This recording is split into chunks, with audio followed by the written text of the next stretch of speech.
Swiftblood, hi. Thank you. I went to therapy like this today. So how are you? To qualify my earlier statement, I went to therapy looking like this today. So I am alive and I went to therapy. So that's an achievement. My therapist just laughed and he was like, "You did say you'd look weird." And I was like, "This is why we don't do this on Tuesdays." So then immediately he was like, "Next Wednesday, 2:30, okay?" And I was like, "Yeah, Austin. Sounds great. Sounds great." So I got my previous time slot back just by walking in like a weirdo. So that was nice. Oh, good for you. That sounded disingenuous, but really, congratulations on passing your final. Thank you. Yeah, immediately learned his lesson. He was like, "Never mind. Wednesday, 2:30, good?" I was like, "Yeah. Yeah, it is." Halfway through, he was like, "It's really hard to take you seriously when you're talking about how badly the trip with your mom went and when you look like that." And I was like, "Yeah, I know." Hence why I did not want to do this today. This could have waited until tomorrow. So, good. That's the idea. I'm going to read y'all a story and everyone's going to fall asleep, and that's how this stream ends. So, thank you for the compliment. Oh, that's great. There's no better feeling than when you pass a final that you were sure you weren't going to pass. You know, like you were like, "This is my worst subject." And when you pass, you're like, "Dodged a bullet." So congratulations on passing the math final. Really, an achievement, an achievement. You should have taken the opportunity to negotiate for Monday. I should have, but I didn't press it because I still have insurance issues to work out. But so I was like, "I'll take it." I just preface cosplay with "It's my job" and move on. I wouldn't qualify this as to say it is a job. But I was like, I do weird stuff for the internet. I don't want to get into it with you. That's deeper than I want to go about this particular area of my life. It's not relevant to anything we will be discussing in this office. Therefore, I don't mention it. It's true, I typed up your job description last week. All right.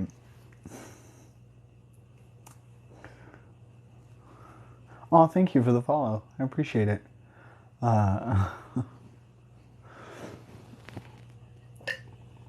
Yeah, I got my Psyche stuff finished. So really excited. This was actually just supposed to be the cost test, but I think I've landed. I think I'm rock solid with this. I thought the eyebrows would be the worst. Actually, they're not bad. They could be better, but they're not bad. I need more glue for my eyebrows. Thank you. I'm out of coffee already. It is 7 minutes in. That is not okay. All right, we're out of coffee, so we're switching to water. Oh no, my stuff's falling down. My vibe.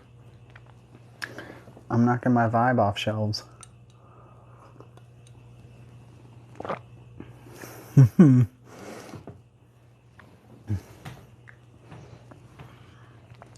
It does, really. It's in character all the way. This today was the first time I brought that mug in when I went and saw Austin, and Austin was like, I really love that mug. That is the best. He was like, that fits for you. And I was like, thanks, Austin. Why is my dog going crazy? Y'all hear that? The vibe is already... Someone complimented the vibe and then it immediately got thrown off by me knocking everything on this table over and then my dog barking in the background. Hopefully he's not too loud.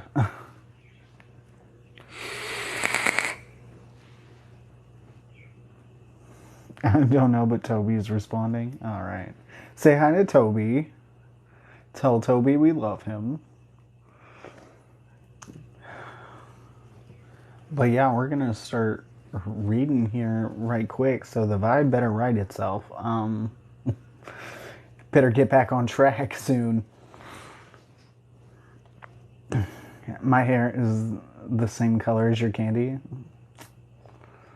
It is very pink, which I thought would look terrible. It doesn't look as bad as I thought it did. I haven't had pink hair since college, so it's a trip. It's also much shorter than the pink wig I had in college, but it's not as... It's better quality than I thought it would be. I just had to throw some baby powder in there to take like the shine off of it and everything, but yeah, this turned out better than I expected. I thought it would shine more, and I shaved for this. I shaved for this. So, if that tells you how excited I was to do Psyche, I'm probably going to have to take these off for me to be able to read, because it's just tinting my vision enough. And most of the light I have to read by is this. So there's no overhead light in here. It's pretty much just a side light over here, and that's pretty much all of my reading. And then the ring light. What are you? If you don't watch anime, you probably won't get the reference, but this is Psyche K. So you can look that up. Thank you. Thank you for the compliment. I did a couple different versions of this, and this is the one. I think I've landed on this. I redid my makeup like 3 times, so I think we've landed where we need to be. Yeah, I don't need to make it... These are actually pretty effective sunglasses. They're pretty green. They're tinted pretty heavily, so I don't know if I can read in these. So I think we're going to leave them off. I think it's still pretty obvious, the reference, even without the glasses. And I'm pretty sure the basilisk effect only works if I'm in the room with you. No, Did I print the headpiece? No, these were sent to me by Ray. So thank you for making this cosplay possible. Appreciate it. And also for the cool mug. Ray sent me both those things. So thank you. Making it happen. I'm still working on another cosplay also. So I have 2 wigs going at the moment.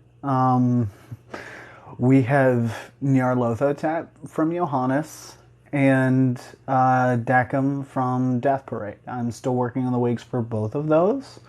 Nyarlathotep has taken up a lot of my time, mostly because it's bone-in wig. So I gotta put the bones back in the wig, because they deboned the wig when they sent it to me, which is unfortunate. So I gotta rebone this wig. Oh, I'm sorry you're not feeling well, Lady Aoife. We'll see you later, and hopefully you feel a little bit better. If we don't, I hope you have a good night. Rest, relax, eat something, stay hydrated, take some medicine. I know, they shouldn't have deboned that wig. No,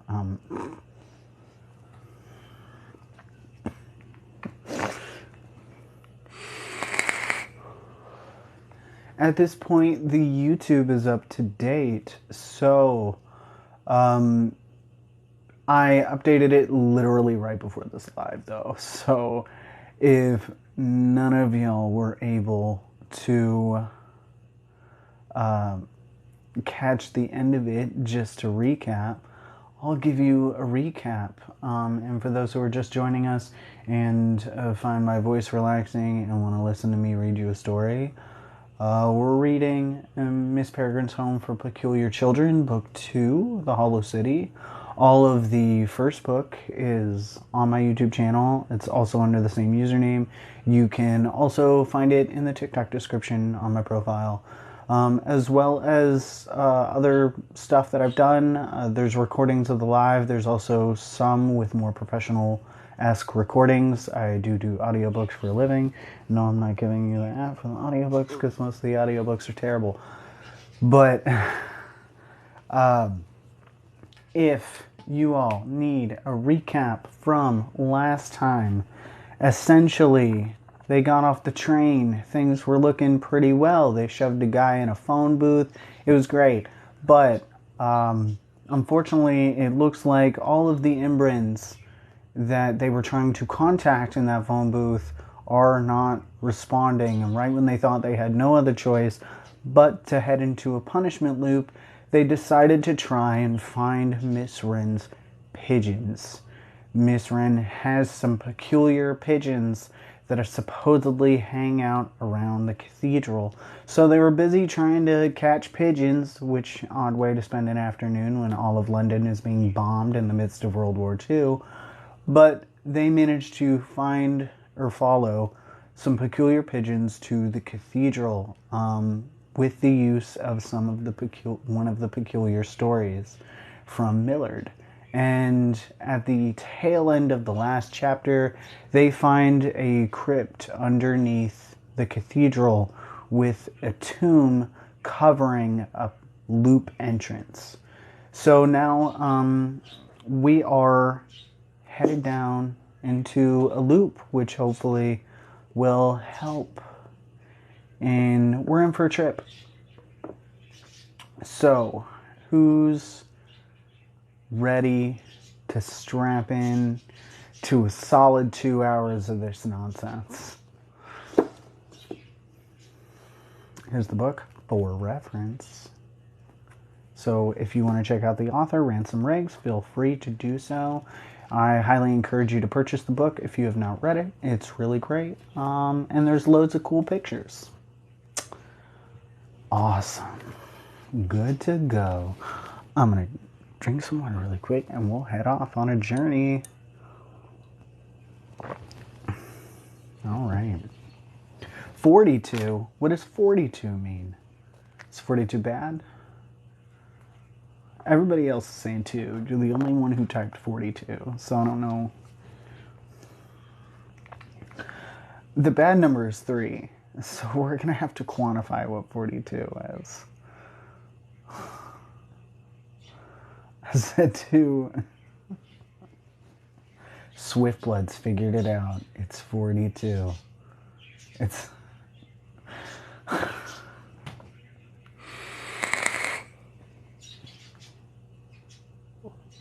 Y'all just be typing random numbers sometimes. Sometimes it's like they don't even have a meaning. Anyway. Chapter 9. Where a coffin should have been, there was a ladder leading down into darkness. We peered into the open tomb. "There's no way I'm climbing down there," Horace said. But then a trio of bombs shook the building, raining chips of concrete on our heads, and suddenly Horace was pushing past me, grasping for the ladder. "Excuse me, out of my way, best dressed to go first." Emma caught him by the sleeve. "I have the light, so I'll go first.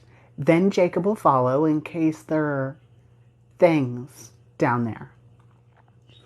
I flashed a weak smile, my knees going wobbly at the thought. Enoch said, "You mean things other than rats and cholera and whatever sorts of mad trolls live beneath crypts?" "It doesn't matter what's down there," Millard said grimly. We'll have to face it, and that's that. Fine, said Enoch. But Miss Wren had better be down there, too, because rat bites don't heal quickly. Hologhast bites even less so, said Emma, and then she swung her foot onto the ladder. Be careful, I said. I'll be right above you. She saluted me with her flaming hand. Once more into the breach, she said, and began to climb down. Then it was my turn. Do you ever find yourself climbing into an open grave during a bombing raid? I said, and just wish you'd stayed in bed? Enoch kicked my shoe. Quit stalling. I grabbed the lip of the tomb and put my foot on the ladder. Thought briefly of all the pleasant, boring things I might have been doing with my summer had my life gone differently. Tennis camp, sailing lessons, stocking shelves, and then, through some Herculean effort of will, I made myself climb. The ladder descended into a tunnel. The tunnel dead-ended to one side and in the other direction disappeared into blackness. The air was cold and suffused with a strange odor, like clothes left to rot in a flooded basement. The rough stone walls had beaded and dripped with moisture of mysterious origin. As Emma and I waited for everyone to climb down, the cold crept into me, degree by degree. The others felt it, too. When Bronwyn reached the bottom, she opened her trunk and handed out the peculiar sheep's wool sweaters we'd been given in the menagerie. I slipped one over my head. It fit me like a sack, the sleeves falling past my fingers and the bottom sagging halfway to my knees. But at least it was warm. Bronwyn's trunk was empty now, and she left it behind. Miss Peregrine rode inside her coat, where she'd practically made a nest for herself. Millard insisted on carrying the tails in his arms, heavy and bulky as it was, because he might need to refer to it at any moment, he said. I think it had become his security blanket, though, and he thought of it as a book of spells which only he knew how to read. We were an odd bunch. I shuffled forward to feel for hollows in the dark. This time I got a new kind of twinge in my gut, ever so faint, as if a hollow had been here and gone, and I was sensing its residue. I didn't mention it, though. There was no reason to alarm everyone unnecessarily.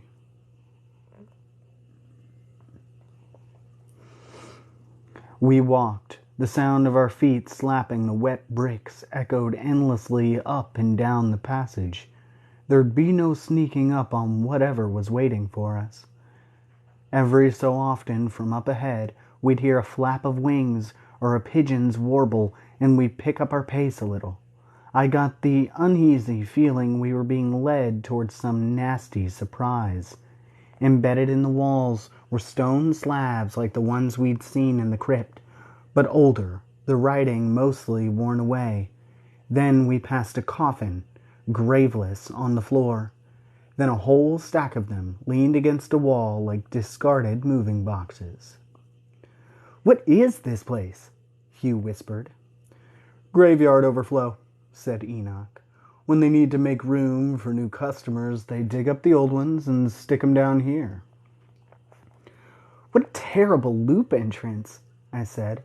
"Imagine walking through here every time you needed in or out." "It's not so different from our cairn tunnel," Millard said. "Unpleasant loop entrances serve a purpose. Normals tend to avoid them, so we peculiars have them all to ourselves." So rational, so wise. All I could think was, there are dead people everywhere, and they're all rotted and bony and dead, and oh God. "Uh-oh," Emma said, and she stopped suddenly, causing me to run into her and everyone else to pile up behind me. She held her flame to one side, revealing a curved door in the wall. It hung open slightly, but only darkness showed through the crack. We listened. For a long moment there was no sound but our breath and the distant drip of water. Then we heard a noise, but not the kind we were expecting. Not a wing flap or the scratch of a bird's feet, but something human. Very softly, someone was crying. "Hello?" called Emma. "Who's in there?" "Please don't hurt me," came an echoing voice. Or was it a pair of voices? Emma brightened her flame. Bronwyn crept forward and nudged the door with her foot. It swung open to expose a small chamber filled with bones. Femurs, shin bones, skulls, the dismembered fossils of many hundreds of people heaped up in no apparent order.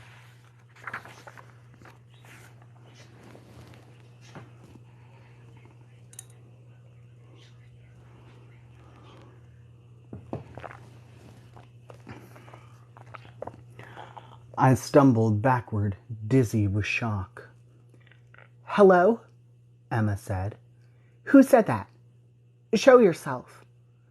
At first I couldn't see anything in there but bones, but then I heard a sniffle and followed the sound to the top of the pile where two pairs of eyes blinked at us from the murky shadows at the rear of the chamber. "There's no one here," said a small voice. "Go away," came a second voice. "We're dead." "No, you're not," said Enoch, "and I would know." "Come out of there," Emma said gently. "We're not going to hurt you." Both voices said at once, "Promise?" "We promise," said Emma. The bones began to shift. A skull dislodged from the pile and clattered to the floor, where it rolled to a stop at my feet and stared up at me. Hello, future, I thought. Then two young boys crawled into the light on hands and knees atop the bone pile. Their skin was deathly pale, and they peeped at us with black circled eyes that wheeled dizzyingly in their sockets. "I'm Emma. This is Jacob, and these are our friends," Emma said. "We're peculiar, and we're not going to hurt you." The boys crouched like frightened animals, saying nothing, eyes spinning, seeming to look everywhere and nowhere. "What's wrong with them?" Olive whispered. Bronwyn hushed her. "Don't be rude." "Can you tell me your names?" Emma said, her voice coaxing and gentle. "I'm Joel and Peter," the large boy said. "Which are you?" Emma said. "Joel or Peter?" "I am Peter and Joel," said the small boy. "We don't have time for games," said Enoch. "Are there any birds in there with you? Have you seen any fly past?" Here's a picture for you guys.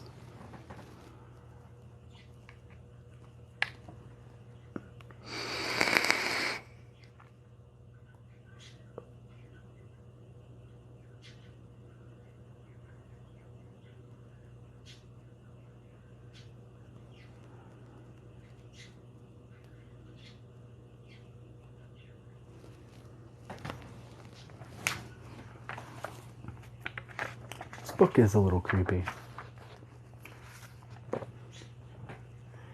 "The pigeons like to hide," said the larger. "In the attic," said the smaller. "What attic?" said Emma. "Where?" "In our house," they said together, and raised their arms. They pointed down the dark passage. They seemed to speak cooperatively, and if a sentence was more than a few words long, one would start and the other finish, with no detectable pause between. I also noticed that whenever one was speaking and the other wasn't, the quiet one would mouth the other's words in perfect synchronicity, as if they shared one mind. "Could you please show us the way to your house?" asked Emma. "Take us to your attic?" Joel and Peter shook their heads and shrank back into the dark. "What's the matter?" Bronwyn said. "Why don't you want to go?" "Death and blood!" cried one boy. "Blood and screaming!" cried the other. "Screaming and blood and shadows that bite!" they cried together. "Cheerio!" said Horace, turning on his heels. "I'll see you all back in the crypt. Hope I don't get squashed by a bomb." Emma caught Horace by his sleeve. "Oh, no, you don't. You're the only one of us who managed to catch any of those blasted pigeons." "Didn't you hear them?" Horace said. "That loop is full of shadows that bite, which could only mean one thing: hollows." "It was full of them," I said, "but that might have been days ago." "When was the last time you were inside your house?" Emma asked the boys. Their loop had been raided, they explained in their strange and broken way, but they'd managed to escape into the catacombs and hide among the bones. How long ago that was, they couldn't say. 2 days? 3? They'd lost all track of time down here in the dark. "Oh, you poor dears," said Bronwyn. "What terrors you must have endured." "You can't stay here forever," said Emma. "You'll age forward if you don't reach another loop soon. We can help you, but first we have to catch a pigeon." The boys gazed into one another's spinning eyes and seemed to speak without uttering a word. They said in unison, "Follow us." They slid down from their bone pile and started down the passage. We followed. I couldn't take my eyes off them. They were fascinatingly odd. They kept their arms linked at all times, and every few steps they made loud clicking sounds with their tongues. "What are they doing?" I whispered. "I believe that's how they see," said Millard. "It's the same way bats see in the dark. The sounds they make reflect off things, and then back to them, which forms a picture in their minds." "We're echolocators," Joel and Peter said. They were also, apparently, very sharp of hearing. The passage forked, then forked again. At one point I felt a sudden pressure in my ears and had to wiggle them to release it. That's when I knew we'd left 1940 and entered a loop. Finally, we came to a dead-end wall with vertical steps cut into it. Joel and Peter stood at the base of the wall and pointed to a pinpoint of daylight overhead. "Our house," said the elder. "Is up there," said the younger, and with that they retreated into the shadows. Here's a picture of the two boys for you.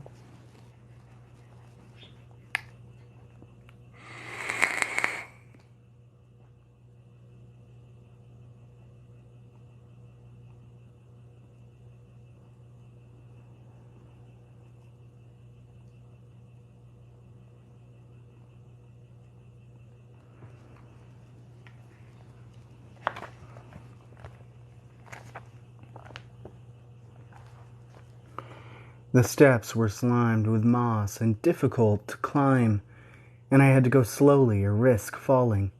They ascended the wall to meet a circular, person-sized door in the ceiling, through which shone a single gleam of light.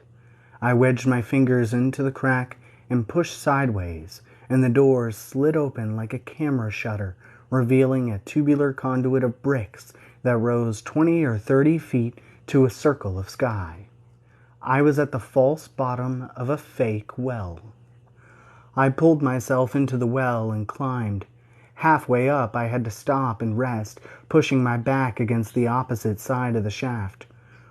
When the burn in my biceps subsided, I climbed the rest of the way, scrambling over the lip of the well to land in some grass. I was in the courtyard of a shabby-looking house. The sky was an infected shade of yellow, but there was no smoke in it, and no sound of engines. We were in some older time, before the war, before cars even. There was a chill in the air, and errant flakes of snow drifted down and melted on the ground. Emma came up the well next, then Horace. Emma had decided that only the three of us should explore the house. We didn't know what we would find up here, and if we needed to leave in a hurry, it was better to have a small group that could move fast. None who stayed below argued. Joel and Peter's warning of blood and shadows had scared them. Only Horace was unhappy and kept muttering to himself that he wished he'd never caught that pigeon in the square. Bronwyn waved to us from below and then pulled closed the circular door at the bottom of the well. The top side was painted to look like the surface of water. Dark, dirty water you'd never want to drop a drinking bucket into. Very clever. The three of us huddled together and looked around. The courtyard and the house were suffering from serious neglect. The grass around the well was tamped down, but everywhere else it grew up in weedy thickets that reached higher than some of the ground floor windows. A doghouse sat rotting and half collapsed in one corner, and near it, toppled laundry line was gradually being swallowed by brush.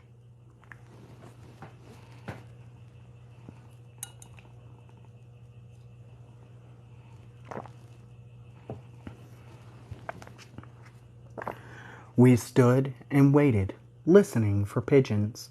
From beyond the house's walls, I could hear the tap of horses' hooves on pavement. No, this definitely wasn't London circa 1940.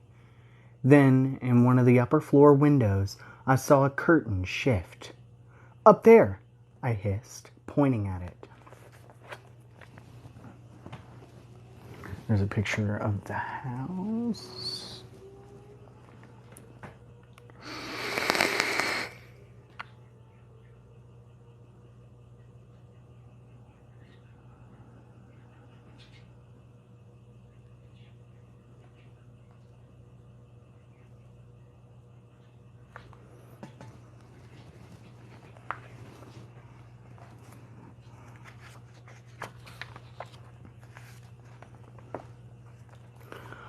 I didn't know if a bird or a person had done it, but it was worth checking out. I started towards a door that led into the house, beckoning the others after me, then tripped over something. It was a body lying on the ground, covered head to ankle with a black tarp. A pair of worn shoes poked from one end, pointing to the sky. Tucked into one cracked sole was a white card on which had been written a neat script. Mr. A. F. Crumbly, lately of the outer provinces, aged forward rather than be taken alive, kindly request his remains be deposited in the Thames. "Unlucky bastard," Horace whispered. "He came here from the country. Probably after his own loop was raided, only to have the one he'd escaped to raided as well." "But why would they leave poor Mr. Crumbly out in the open this way?"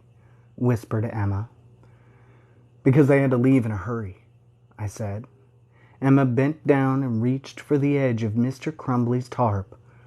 I didn't want to look, but couldn't help myself, and I half turned away, but peeked back through split fingers. I had expected a withered corpse, but Mr. Crumbly looked perfectly intact and surprisingly young, perhaps only 40 or 50 years old. His black hair graying just around the temples.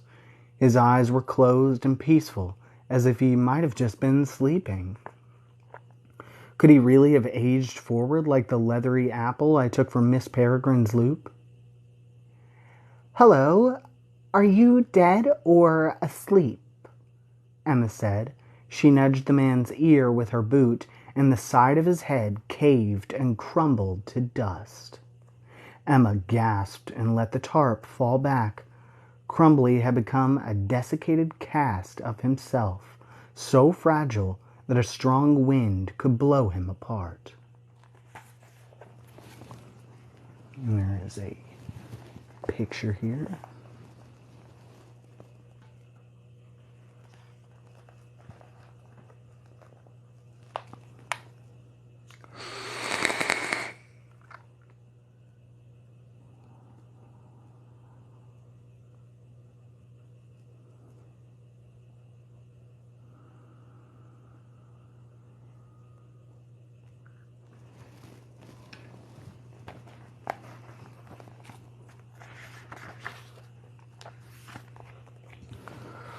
We left poor, crumbling Mr. Crumbly behind and went to the door. I grasped the knob and turned it. The door opened, and we stepped through it into a laundry room. There were fresh-looking clothes in a hamper. A washboard hung neatly above a sink. This place had not been abandoned long. The feeling was stronger here, but was still only residue. We opened another door and came into a sitting room. My chest tightened. Here was clear evidence of a fight. Furniture scattered and overturned, pictures knocked off the mantel, stripes of wallpaper shredded to ribbons. Then Horace muttered, "Oh no!" and I followed his gaze upward to a dark stain discoloring a roughly circular patch of ceiling. Something awful had happened upstairs. Emma squeezed her eyes closed. "Just listen," she said. "Listen for the birds and don't think about anything else." We closed our eyes and listened. A minute passed. Then, finally, the fluttering coo of a pigeon. I opened my eyes to see where it had come from. The staircase. We mounted the stairs gently, trying not to creak them under our feet. I could feel my heartbeat in my throat, in my temple. I could handle old, brittle corpses. I wasn't sure if I could take a murder scene. The second-floor hallway was littered with debris. A door, torn from its hinges, lay splintered. Through the broken doorway was a fallen tower of trunks and dressers, a failed blockade. In the next room, the white carpet was soaked with blood, the stain that had leaked through the floor to the ceiling below. But whomever it had leaked from was long gone. The last door in the hall showed no signs of forced entry. I pushed it open warily. My eyes scanned the room. There was a wardrobe, a dresser topped with carefully arranged figurines, lace curtains fluttering in a window. The carpet was clean, everything undisturbed. Then my eyes went to the bed and what was in it, and I stumbled back against the door jamb. Nestled under clean white covers were two men, seemingly asleep, and between them, two skeletons. "Aged forward," said Horace, his hands trembling at his throat. "Two of them considerably more than the others." The men who looked asleep were as dead as Mr. Crumbly downstairs. Horace said, "and if we touched them, they would disintegrate in just the same way." "They gave up," Emma whispered. "They got tired of running, and they gave up." She looked at them with a mix of pity and disgust. She thought they were weak and cowardly, that they'd taken the easy way out. I couldn't help wondering, though, if these peculiars simply knew more than we did about what the whites did with their captives. Maybe we would choose death, too, if we knew.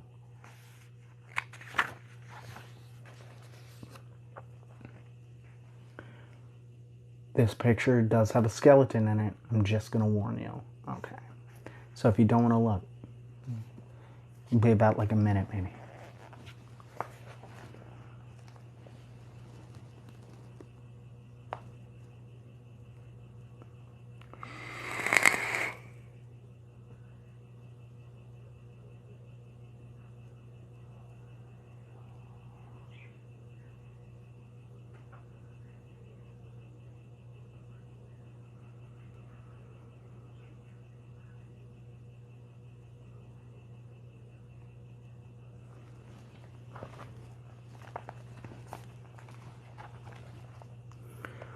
We drifted into the hall. I felt dizzy and sick, and I wanted out of this house, but we couldn't leave yet. There was one last staircase to climb. At the top, we found a smoke-damaged landing. I imagined peculiars who'd withstood the initial attack on this house gathering here for a last stand. Maybe they tried to fight the corrupted with fire, or maybe the corrupted had tried to smoke them out. Either way, it looked like the house had come close to burning down. Ducking through a low doorway, we entered a narrow, slope-walled attic. Everything here was burned black. Flames had made gaping holes in the roof. Emma prodded Horace. "It's here somewhere," she said quietly. "Work your magic, birdcatcher." Horace tiptoed into the middle of the room and sing-songed, "Here, pigeon, pigeon, pigeon." Then, from behind us, we heard a wing beat and a strangled chirp. We turned to see not a pigeon, but a girl in a black dress, half hidden in the shadows. "Is this what you're after?" the girl said, raising one arm into a shaft of sunlight. The pigeon squirmed in her hand, struggling to free itself. "Yes," Emma said. "Thank heavens you caught it." She moved toward the girl with her hands out to take the pigeon, but the girl shouted, "Stop right there," and snapped her fingers. A charred throw rug flew out from beneath Emma and took her feet with it, sending her crashing to the floor. I rushed to Emma. "Are you okay?" "On your knees," the girl barked at me. "Put your hands on your head." "I'm fine," Emma said. "Do as she says. She's telekinetic and clearly unstable." I knelt down by Emma and laced my fingers behind my head. Emma did the same. Horace, trembling and silent, sat heavily and placed his palms on the floor.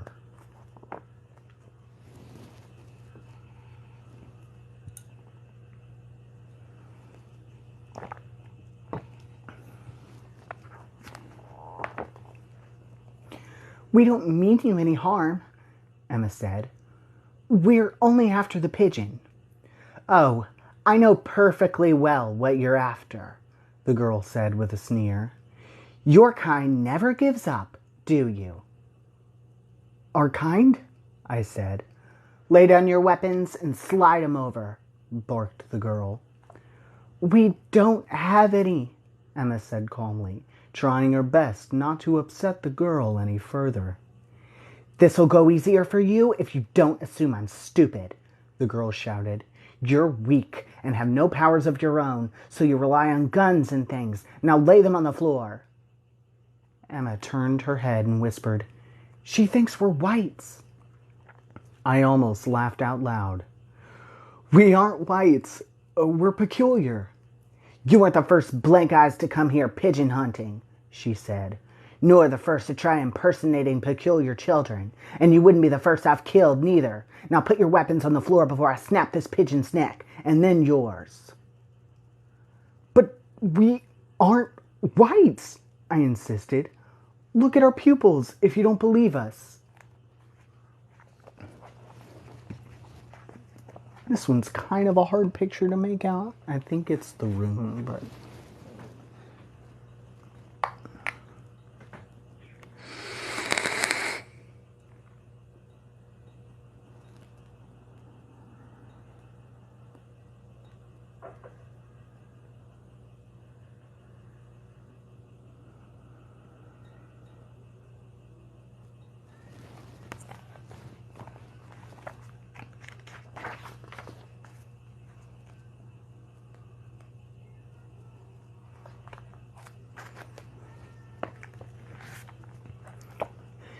"Your eyes don't mean nothing," the girl said. "False lenses are the oldest trick in the book, and trust me, I know 'em all." The girl took a step towards us into the light. Hate smoldered in her eyes. She was tomboyish, except for the dress, with short hair and a muscular jaw. She had the glassy look of someone who hadn't slept in days, who was running now on instinct and adrenaline. Someone in that condition wouldn't be kind to us, nor patient. "We are peculiar, I swear," Emma said. "Watch, I'll show you." She lifted one hand from her head and was about to make a flame when a sudden intuition made me grab her wrist. If there are hollows close by, they'll sense it, I said. I think they can feel us, kind of like I feel them, but it's much easier for them when we use our powers. It's like setting off an alarm. But you're using your power, she said, irritated, and she's using hers. Mine is passive, I said. I can't turn it off, so it doesn't leave much of a trail. As for her, maybe they already know she's here. Maybe it's not her they want. How convenient, the girl said to me. And that's supposed to be your power? Sensing shadow creatures?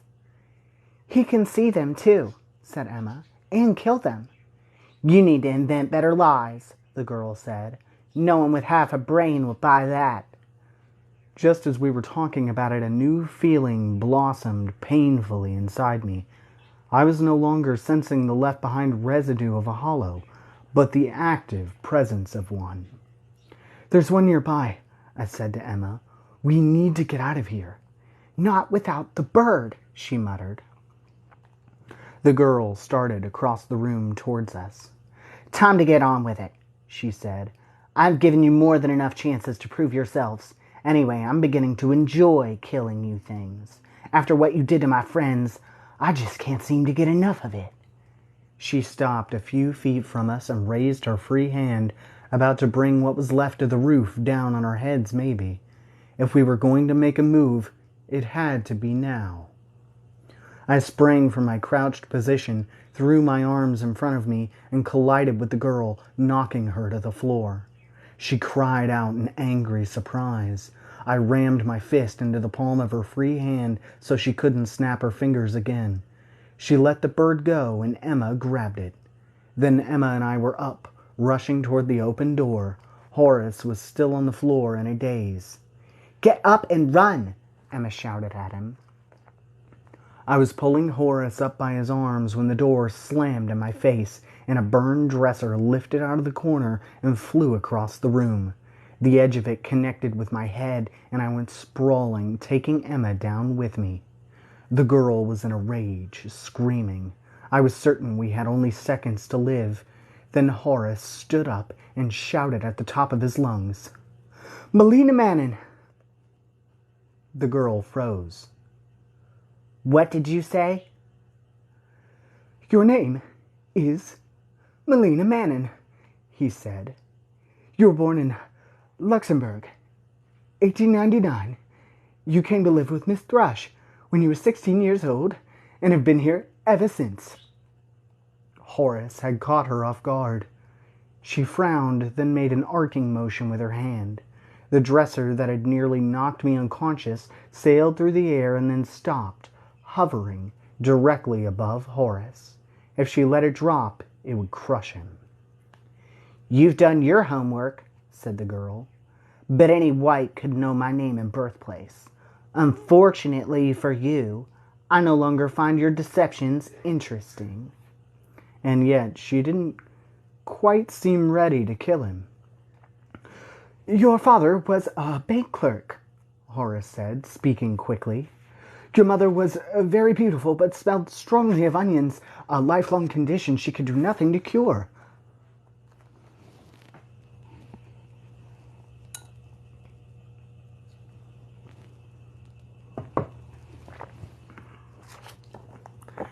The dresser wobbled above Horace.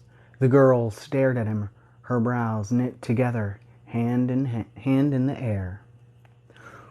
When you were 7, you badly wanted an Arabian horse, Horace continued. Your parents couldn't afford such an extravagant animal, so they bought a donkey instead. You named him Habib, which means beloved, and loved him you did. The girl's mouth fell open. Horace went on. You were 13 when you realized you could manipulate objects using only your mind. You started with small things, paper clips and coins, then larger and larger ones, but you could never pick up Habib with your mind. Maybe because your ability did not extend to living creatures. When your family moved houses, you thought it had gone away entirely because you couldn't move anything at all anymore, but it was simply that you hadn't gotten to know the new house yet, and once you became familiar with it, mapped it in your mind, you could move objects within its walls. How could you possibly know all this? Melina said, gaping at him. Because I dreamed about you, said Horace. That's what I can do. My God, said the girl. You are peculiar. And the dresser drifted gently to the floor. No, we have not, but we're doing it now. Mostly because I don't know if we're going to get all the way through. I want to do both chapters, but I'm not sure we're going to make it. I'm gonna, thank you. We're just going to take it now because I want some water.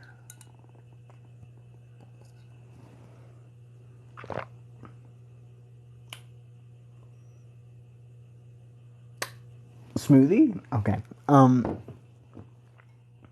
Adult beverages on the way. What's that mean? Or how did you, are you like takeout waitering or Grubhubbing this or something? Okay, DoorDash. Okay, that's what I thought. I was like, how are you getting this delivered? It's not ordinarily something that happens.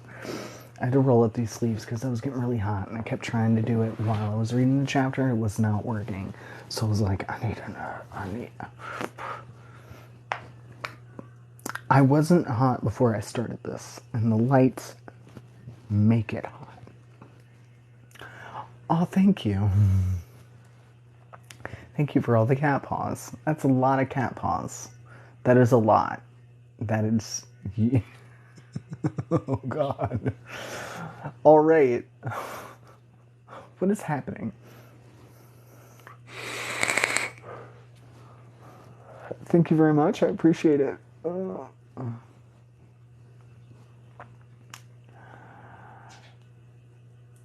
So many beans. There's a lot of beans. It just keeps happening.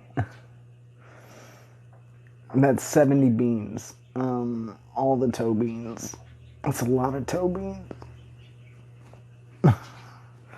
What always happens? Happens a lot. I also have a backup. I need the caffeine, so I'm gonna crack this open. I ran out of coffee right at the beginning of this live, and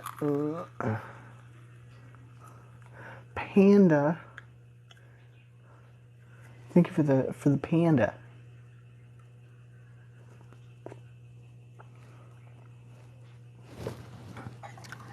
Gonna just take this straw. Hold on.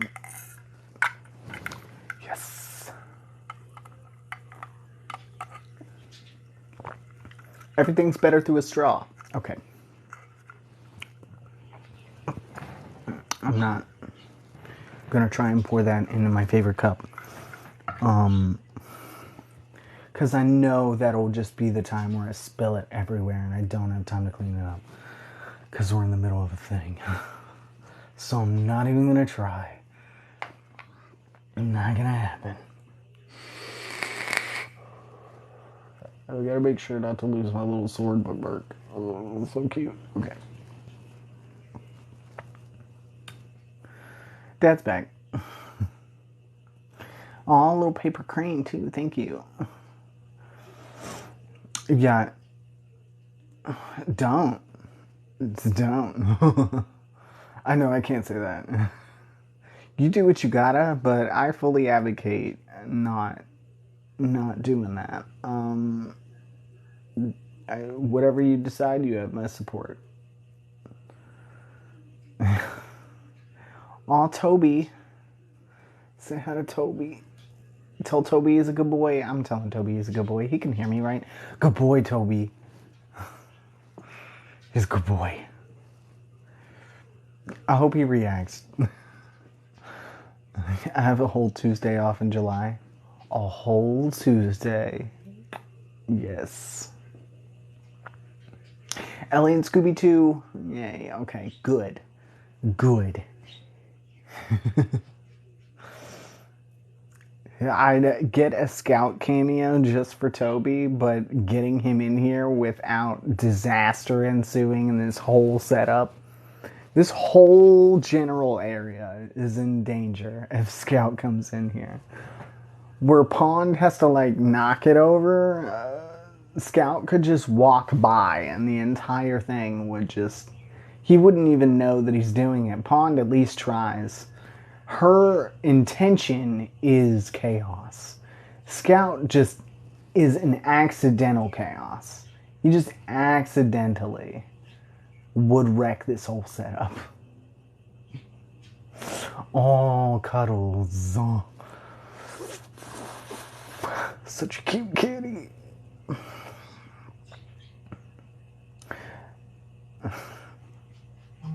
Of course, give Cuddles all my love. Cuddles is the most normal word in the world. Sorry. Cats.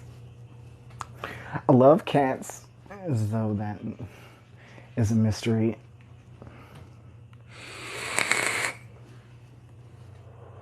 I gotta vape while I get the chance. Do I hope that we can get to chapter 10? Yes. Do I know if it's going to happen? No, because it's a little long. It's not too terribly long to warrant its own episode, though, so I'm a little confused as to what we're going to do here. So we might try and read half of it. I never really landed on a decision. I legit was like,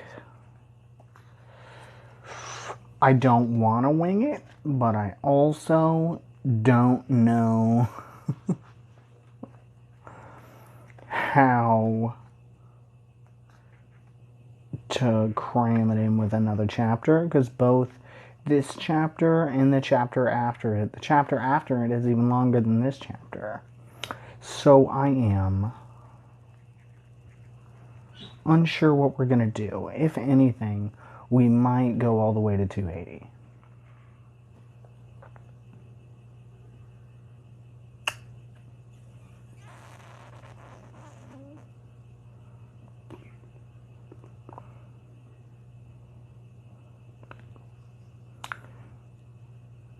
Unsure.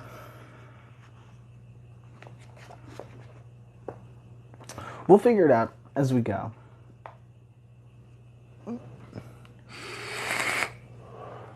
I'm constantly stuck on this because some of the chapters will be like, this is 30 pages long.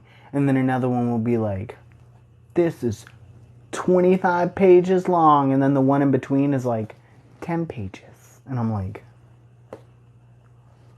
cool that you did that. Why would you do that? It's just make every other chapter sort of too long to do, and then let's cram a kind of short one in between it. In any case, we're going to go back in here. I'm going to drink some water.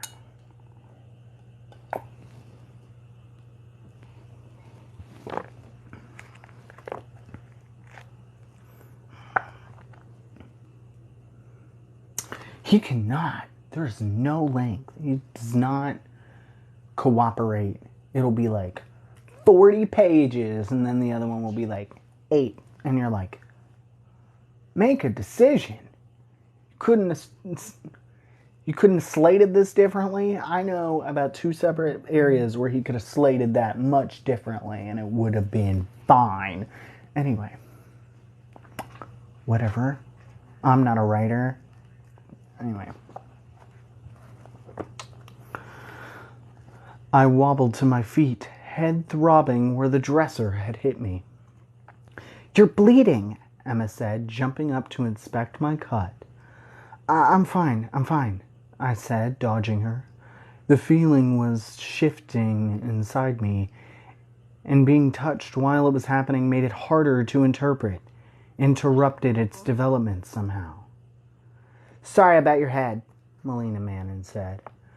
I thought I was the only peculiar left. There's a whole gang of us down your well in the catacomb tunnel, Emma said. Really? Melina's face lit up. Then there's still hope. There was, said Horace, but it just flew out the hole in your roof. What? You mean Winifred? Melina put 2 fingers in her mouth and whistled.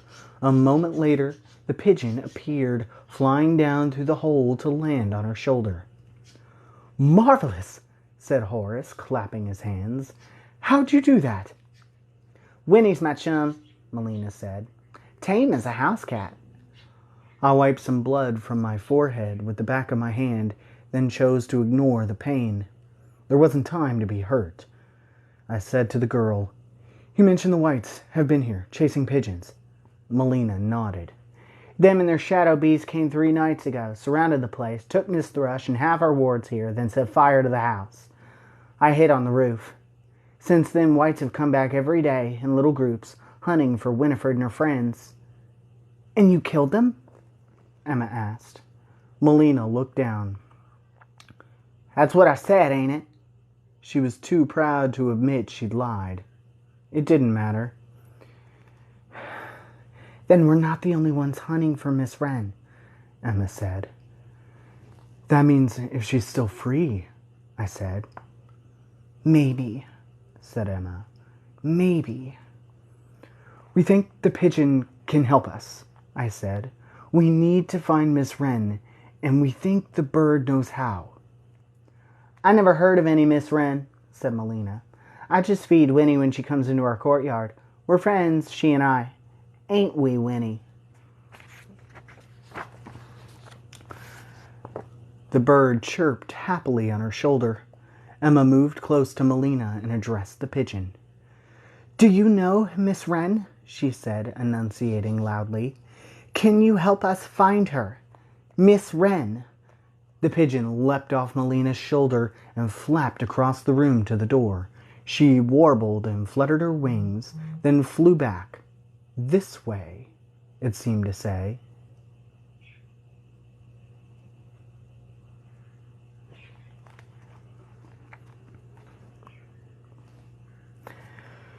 That was proof enough for me. We need to take the bird with us, I said. Not without me, said Melina. If Winnie knows how to find this ember, then I'm coming too. Not a good idea, said Horace. We're on a dangerous mission, you see. Emma cut him off. Give us the bird. We'll come back for you, I promise.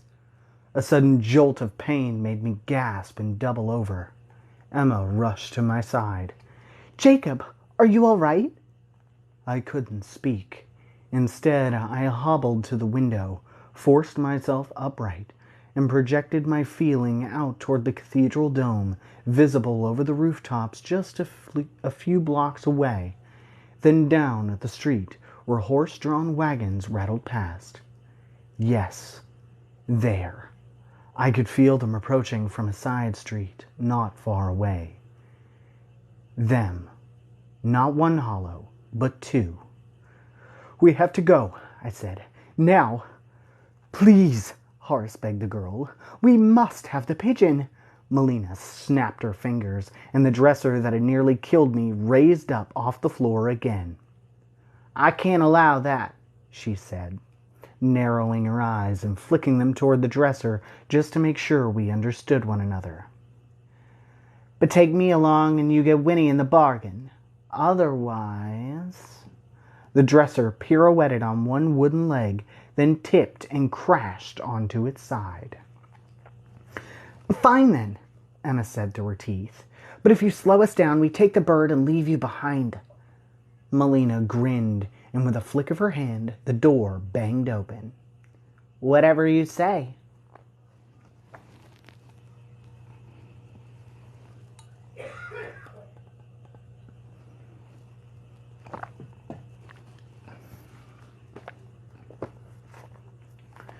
We flew down the stairs so fast that our feet hardly seemed to touch the ground.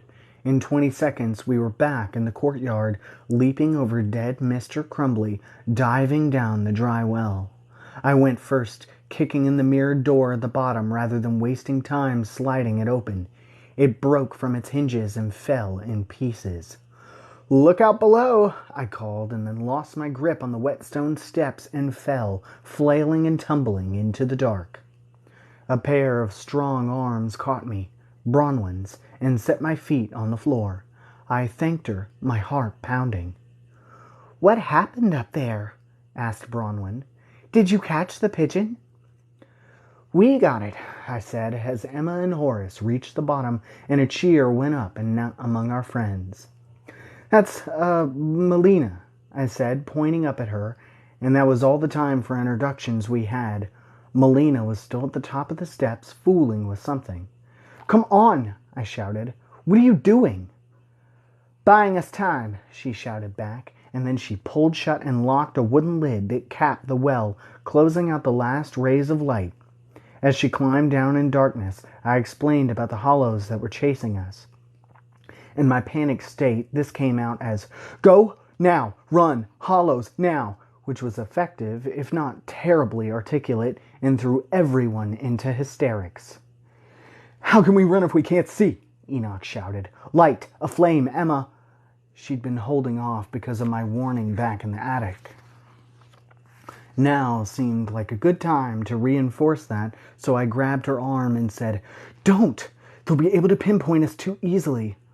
Our best hope, I thought, was to lose them in this forking maze of tunnels.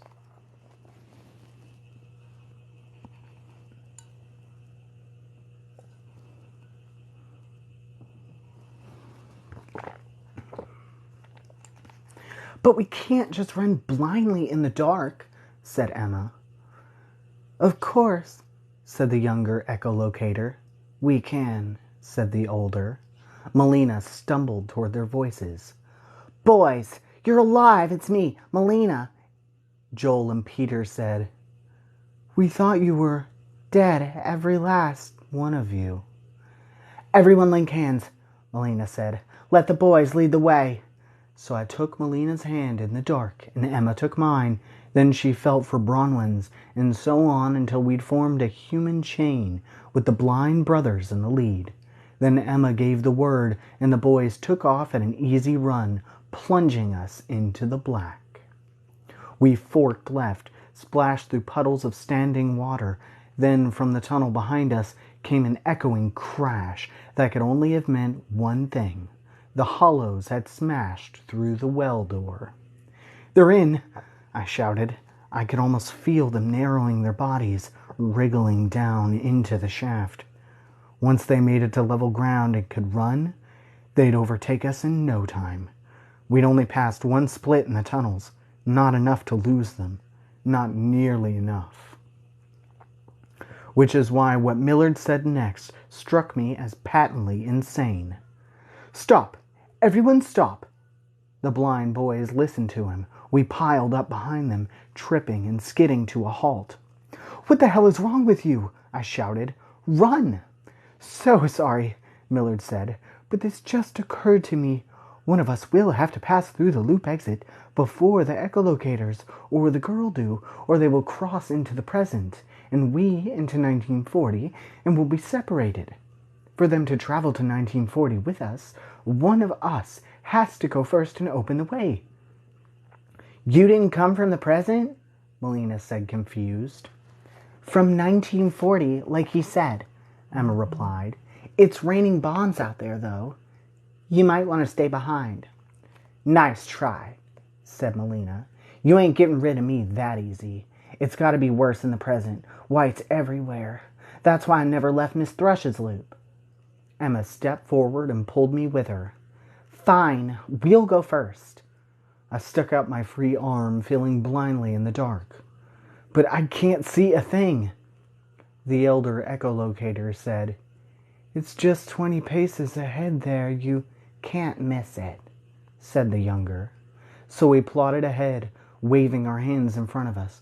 I kicked something with my foot and stumbled. My left shoulder scraped the wall. "Keep it straight," Emma said, pulling me to the right. My stomach lurched. I could feel it. The hollows had made it down the well shaft. Now, even if they couldn't sense us, there was a 50-50 chance they'd choose the right spur of the tunnel and find us anyway. The time for sneaking around was over. We had to run. "Screw it," I said. "Emma, give me a light." "Gladly." She let my hand go and made a flame so large I felt the hair on the right side of my head singe. I saw the transition point right away. It was just ahead of us, marked by a vertical line painted on the tunnel wall. We took off running for it in a mob. The moment we passed it, I felt a pressure in my ears. We were back in 1940.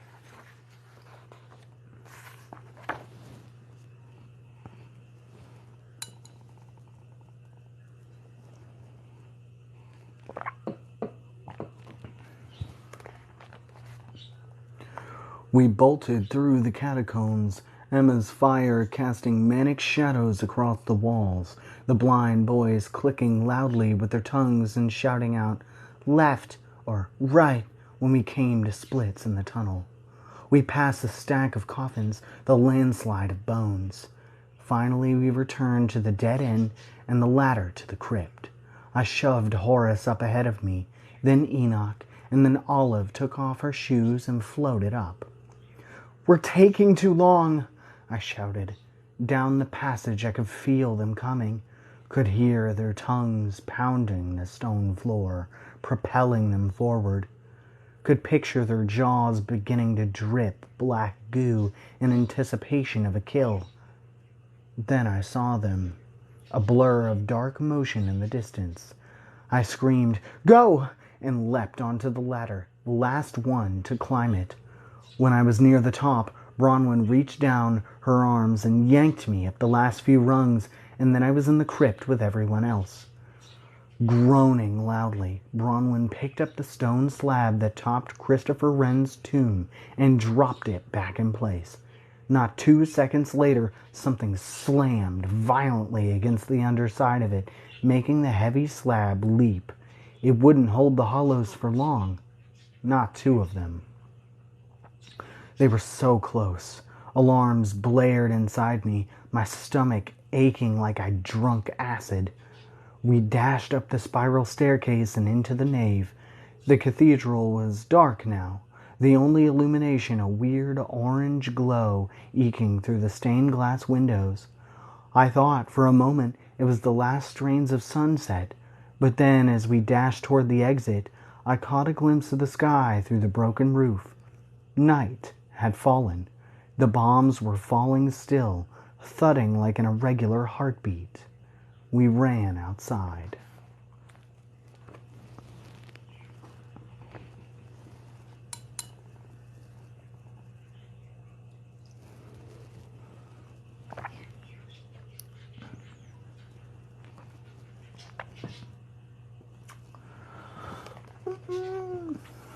Let's see how far we get in chapter 10. Because we have like 45 minutes left. So we might get through 10. Let's see how well we do. Chapter 10. From where we stood, arrested in awe on the cathedral steps, it looked as if the whole city had caught fire. The sky was a panorama of orange flame, bright enough to read by. The square where we'd chased pigeons was a smoking hole in the cobblestones.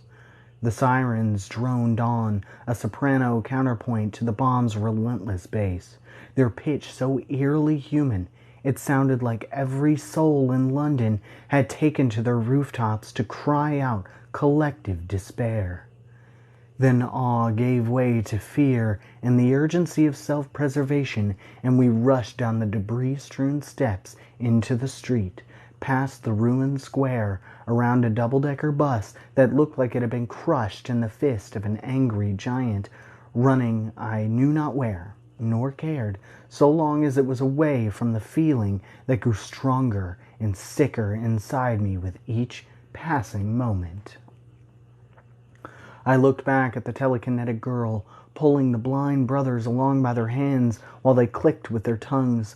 I thought of telling her to let the pigeon go so we could follow it, but what use would it be to find Miss Wren now, while hollows were chasing us? We'd reach her only to be slaughtered at her doorstep, and we put her life in danger too. No, we had to lose the hollows first, or better yet, kill them. A man in a metal hat stuck his head out of a doorway and shouted, "You are advised to take cover," then ducked back inside. Sure, I thought, but where? Maybe we could hide in the debris and the chaos around us, and with so much noise and distraction everywhere, the hollows would pass us by. But we were still too close to them, our trail too fresh.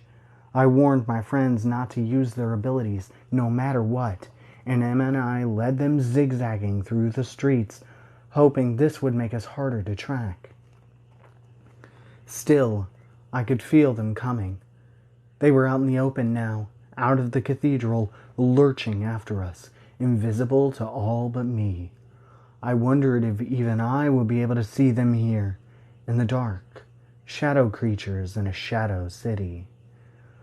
We ran until my lungs burned, until Olive couldn't keep up anymore and Bronwyn had to scoop her into her arms. Down long blocks of blacked-out windows, staring like lidless eyes. Past a bombed library, snowing ash and burning papers. Through a bombed cemetery, long-forgotten Londoners unearthed and flung into trees, grinning in rotted formal wear. A curly-cued swing set in a cratered playground. The horrors piled up, incomprehensible. The bombers now and then dropping flares to light it all with the pure, shining white of 1,000 camera flashes, as if to say, look what we made. Nightmares come to life, all of it, like the hollows themselves. Don't look, don't look, don't look. I envied the blind brothers navigating a mercifully detail-free topography, the world in wireframe. I wondered, briefly, what their dreams looked like, or if they dreamt at all. Emma jogged alongside me, her wavy, powder-coated hair floating behind her. "Everyone's knackered," she said. "We can't keep going like this." She was right. Even the fittest of us were flagging now, and soon the hollows would catch up to us, and we'd have to face them in the middle of the street. And that would be a bloodbath. We had to find cover. I steered us toward a row of houses, because bomber pilots were more likely to target a cheerfully lit house than another smudge in the dark. Every house was blacked out, every porch light dark, every window opaque. An empty house would be safest for us, but blacked out like this, there was no way to tell which houses were occupied and which weren't. We'd have to pick one at random.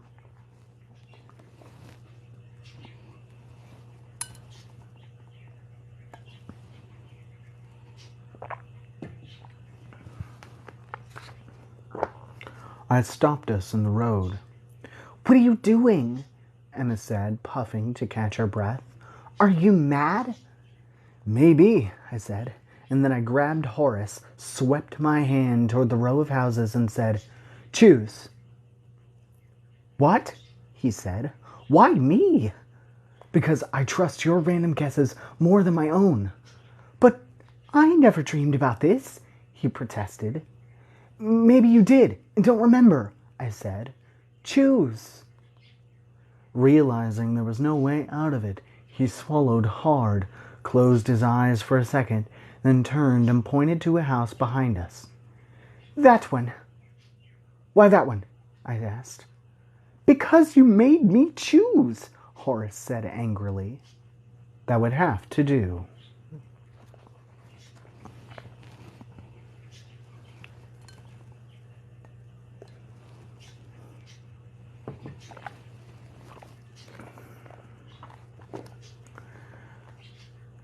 The front door was locked. No problem. Bronwyn wrenched off the knob and tossed it into the street, and the door creaked open on its own. We filed into a dark hallway lined with family photos, the faces impossible to make out. Bronwyn closed the door and blocked it with a table she found in the hall. "Who's there?" came a voice from further inside the house. Damn, we weren't alone. "You were supposed to pick an empty house," I said to Horace. "I'm going to hit you very hard," Horace muttered. There was no time to switch houses.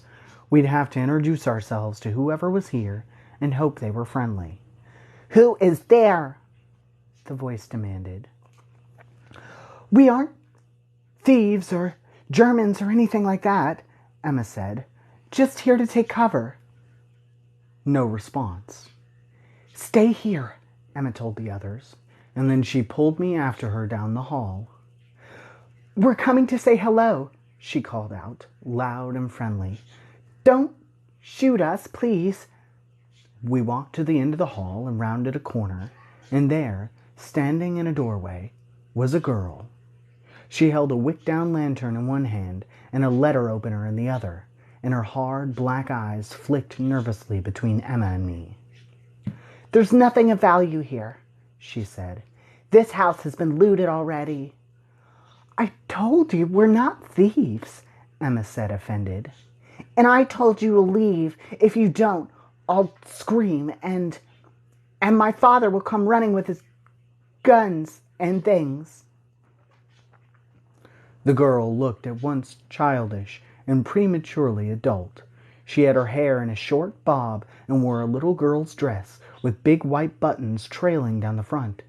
But something in her stony expression made her seem older, world-weary, at 12 or 13. "Please don't scream," I said, thinking not about her probably fictitious father, but about what other things might come running. Then a small voice piped up behind her through the doorway she'd been conspicuously blocking. "Who's there, Sam?" The girl's face pinched in frustration.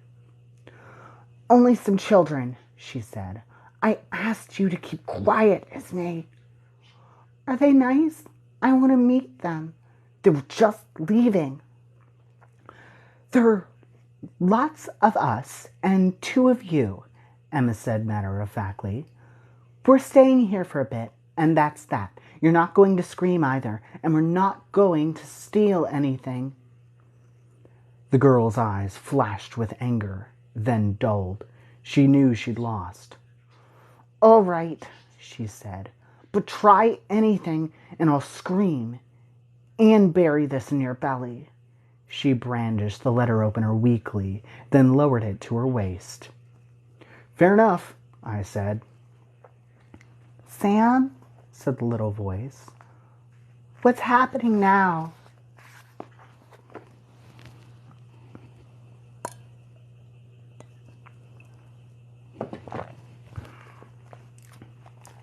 The girl, Sam, stepped reluctantly aside, revealing a bathroom that danced with the flickering light of candles. There was a sink and a toilet and a bathtub, and in the bathtub a little girl of perhaps 5. She peeped curiously up at us over the rim. "This is my sister, Esme," Sam said. "Hello," said Esme, waggling a rubber duck at us. "Bombs can't get you when you're in the bath. Did you know that?" "I didn't," Emma replied. "It's her safe place," Sam whispered. "We spend every raid in here." "Wouldn't you be safer in a shelter?" I said. "Those are awful places," Sam said. The others had tired of waiting and began coming down the hall. Bronwyn leaned through the doorway and waved hello. "Come in," Esme said, delighted. "You're too trusting," Sam scolded her. "One day you're going to meet a bad person, and then you'll be sorry." "They aren't bad," said Esme. "You can't tell just by looking." Then Hugh and Horace pressed their faces through the doorway, curious to see whom we'd met, and Olive scooted between their legs and sat in the middle of the floor, and pretty soon all of us were squeezed into the bathroom together, even Melina and the blind brothers, who stood creepily facing the corner. Seeing so many people, Sam's legs shook, and she sat down heavily on the toilet, overwhelmed. But her sister was thrilled, asking everyone's name as they came in. "Where are your parents?" Bronwyn asked. "Father's shooting bad people in the war," Esme said proudly. She mimed holding a rifle and said, "Bang!" Emma looked at Sam. "You said your father was upstairs," she said flatly. "You broke into our house," Sam replied. "True." "And your mother?" said Bronwyn. "Where is she?" "A long time dead," Sam said with no apparent feeling. "So when Father went to war, they tried shipping us off to family elsewhere. And because Father's sister in Devon is terribly mean and would only take one of us, they tried shipping Esme and me off to different places. But we jumped off the train and came back." "We won't be split up," Esme declared. "We're sisters." "And you're afraid if you go to a shelter, they'll find you?" Emma said. "Send you away?" Sam nodded. "I won't let that happen." "It's safe in the tub," said Esme. "Maybe you should get in too. That way we'd all be safe." Bronwyn touched her hand to her heart. "Thank you, love, but we never fit."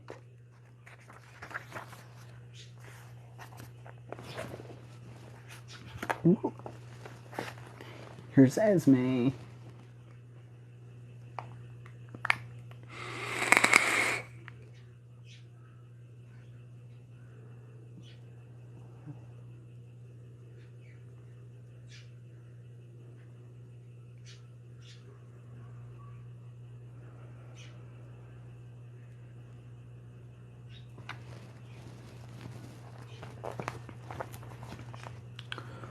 While the others talked, I turned my focus inward, trying to sense the hollows.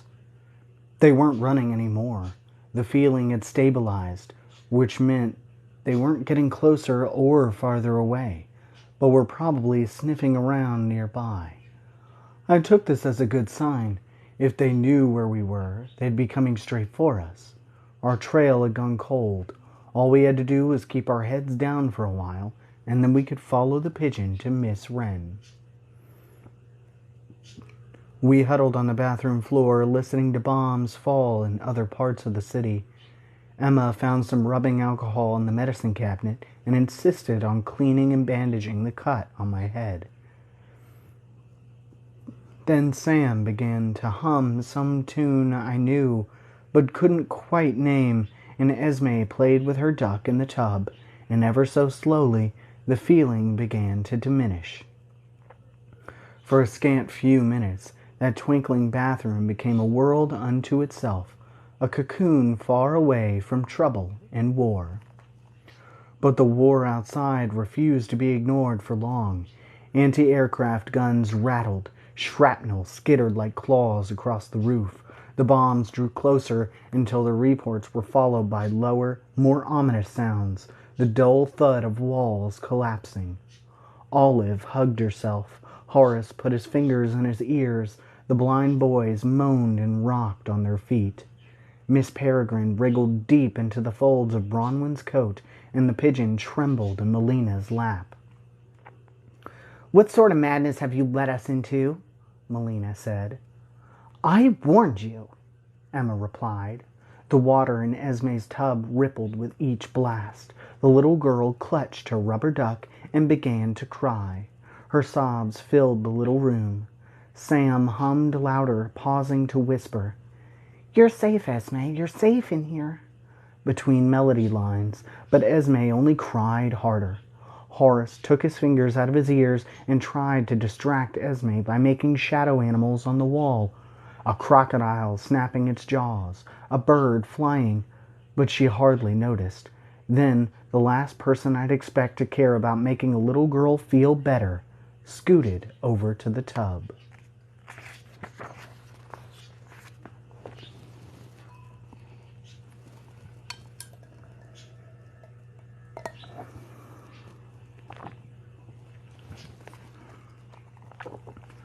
Look here, Enoch said. I have a little man who'd like to ride on your duck, and he'd just about fit, too. From his pocket, he took a clay homunculus figure, 3 inches tall, the last of those he'd made on Cairnholm.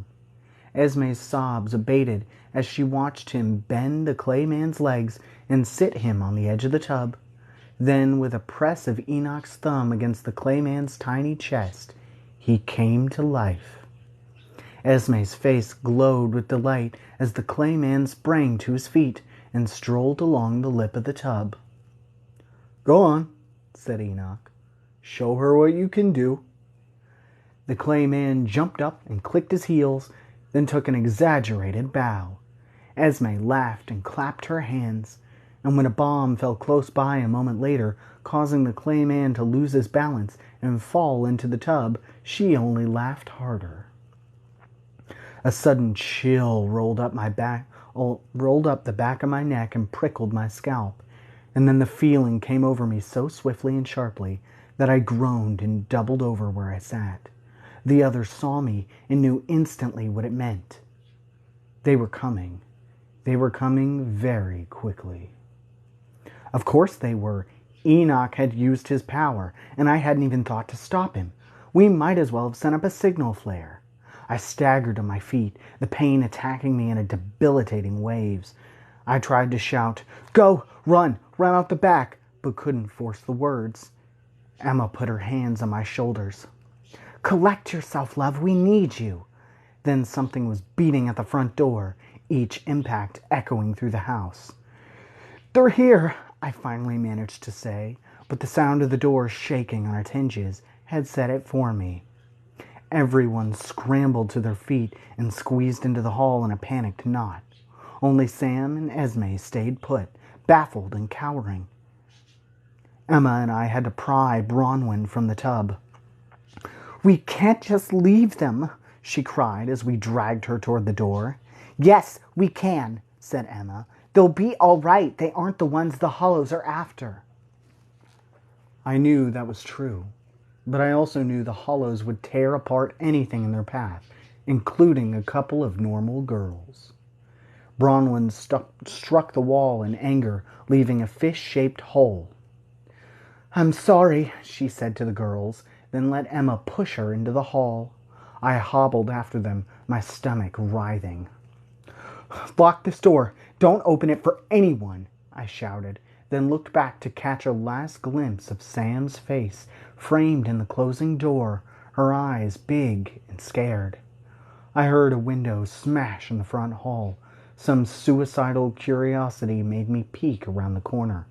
Squirming through the blackout curtains was a mass of tentacles. Then Emma took my arm and yanked me away, down another hall, into a kitchen, out the back door, into an ash-dusted garden, down an alley where the others were running in a loose group.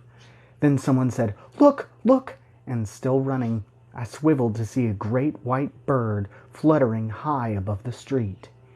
Enoch said, "Mine! It's mine!" and what it seemed like gossamer wings resolved suddenly and clearly into a parachute, the fat silver body hanging below it packed with explosives, an angel of death floating serenely towards Earth. The Hollows burst outside. I could see them distantly, loping through the garden, tongues waving in the air. The mine landed by the house with a gentle clink. "Get down!" I screamed. We never had a chance to run for cover. I'd only just hit the ground when there was a blinding flash and a sound like the earth ripping open and a shock wave of searing hot wind that knocked the air from my lungs. Then a black hail of debris whipped hard against my back, and I hugged my knees to my chest, making myself as compact as I could. After that, there was only wind and sirens and a ringing in my ears. I gasped for air and choked on the swirling dust. Pulling the collar of my sweater up over my nose and mouth to filter it, I slowly caught my breath.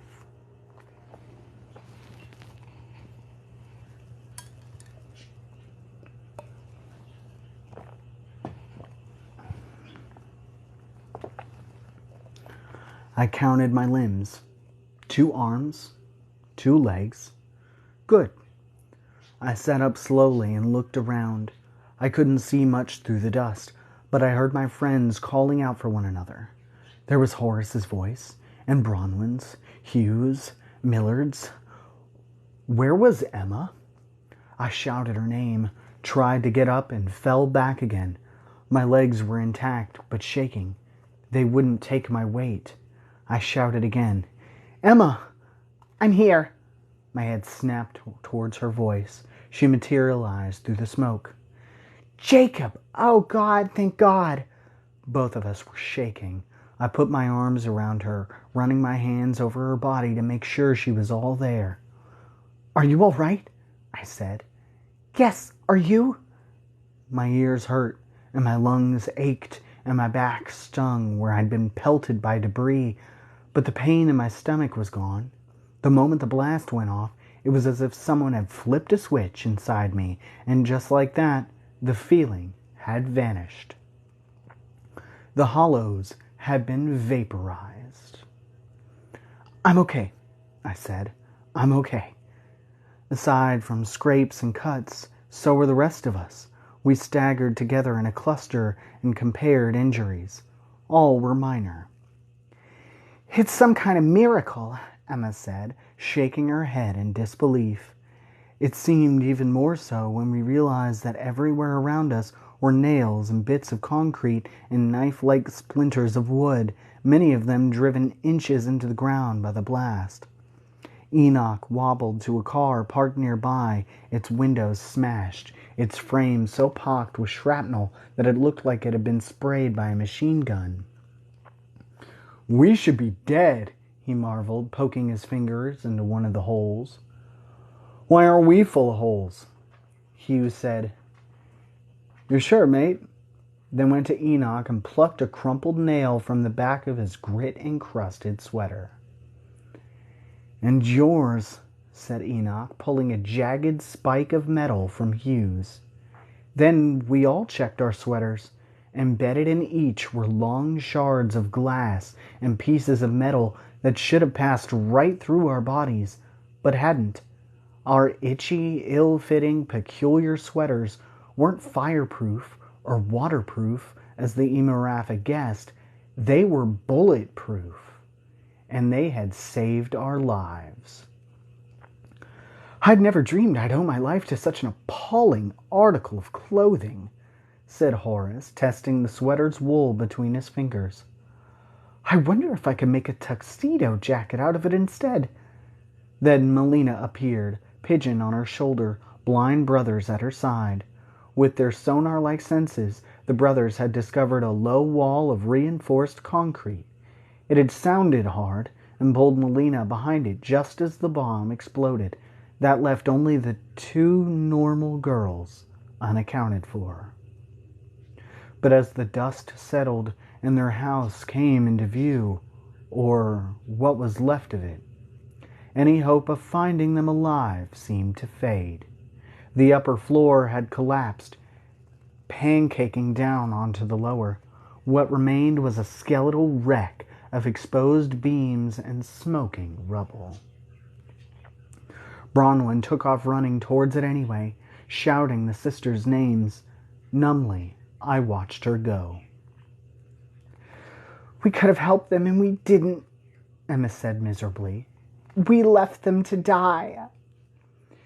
It wouldn't have made the least bit of difference, Millard said. Their deaths had been written into history. Even if we'd saved their lives today, something else would have taken them tomorrow. Another bomb, a bus crash. They were of the past, and the past always mends itself, no matter how we interfere.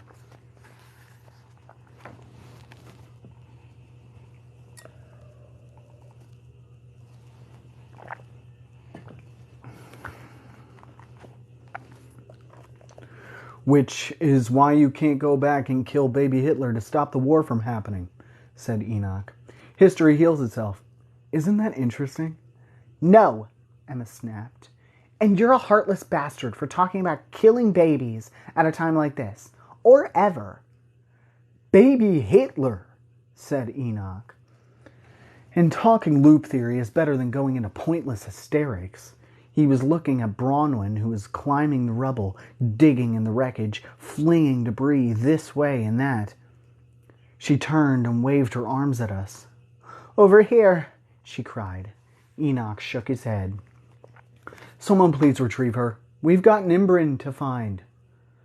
Over here, Bronwyn shouted, louder this time. I can hear one of them. Emma looked at me. Wait, what did she say? And then we were all running to meet her.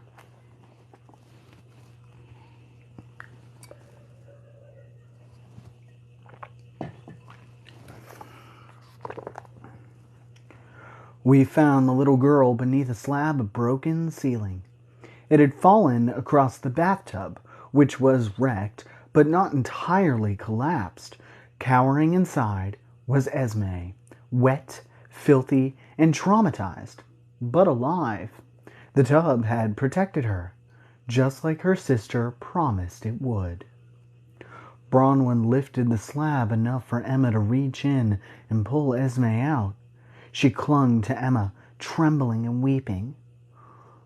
Where's my sister? She said. Where's Sam? Hush, baby, hush, Emma said, rocking her back and forth. We're going to get you to a hospital. Sam will be along later. That was a lie, of course, and I could see Emma's heart breaking as she told it. That we had survived and the little girl had also were two miracles in one night. To expect a third seemed greedy. But then a third miracle did happen, or something like one. Her sister answered. I'm here, Esme, came a voice from above. Sam, the little girl shouted, and we all looked up. Sam was dangling from a wooden beam in the rafters. The beam was broken and hung down at a 45-degree angle. Sam was near the low end, but still too high for any of us to reach. Let go, Emma said. We'll catch you. I can't. Then I looked more closely and saw why she couldn't, and I nearly fainted. Sam's arms and legs were dangling free. She wasn't hanging onto the beam, but from it. She'd been impaled through the center of her body. And yet her eyes were open, and she was blinking alertly in our direction. I appear to be stuck, she said calmly. I was sure Sam would die at any moment. She was in shock, so she felt no pain, but pretty soon the adrenaline pumping through her system would dissipate, and she'd fade and be gone. Someone get my sister down, Esme cried. Bronwyn went after her. She climbed a crumbling staircase to the ruined ceiling, then reached out to grab onto the beam. She pulled, and with her great strength was able to angle the beam downward until the broken end was nearly touching the rubble below. This allowed Enoch and Hugh to reach Sam's dangling legs, and very gently slide her forward until she came free with a soft plop and landed on her feet. Sam regarded the hole in her chest dully. It was nearly 6 inches in diameter and perfectly round, like the beam she'd been impaled on, and yet it didn't seem to concern her much. Esme broke away from Emma and ran to her sister. Sam, she cried, throwing her arms around the injured girl's waist. Thank heaven you're all right. I don't think she is, Olive said. I don't think she is at all.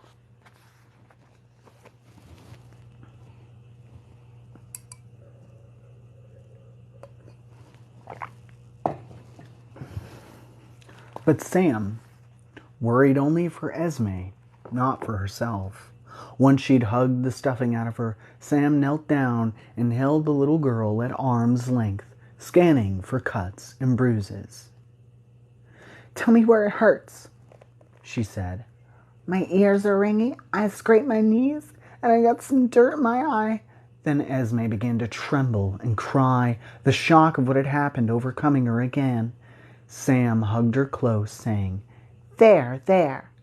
It made no sense that Sam's body was functioning in any capacity.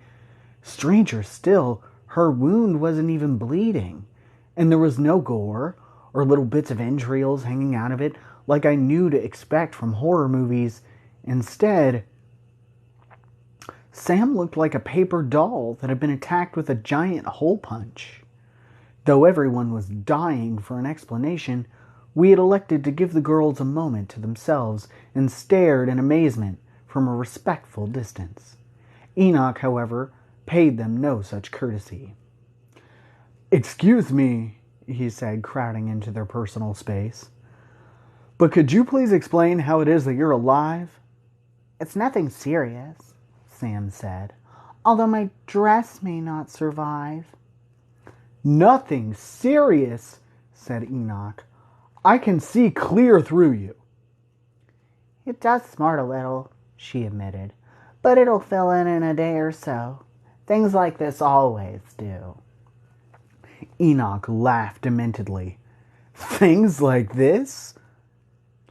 "In the name of all that's peculiar," Millard said quietly, "you know what this means, don't you?" "She's one of us," I said.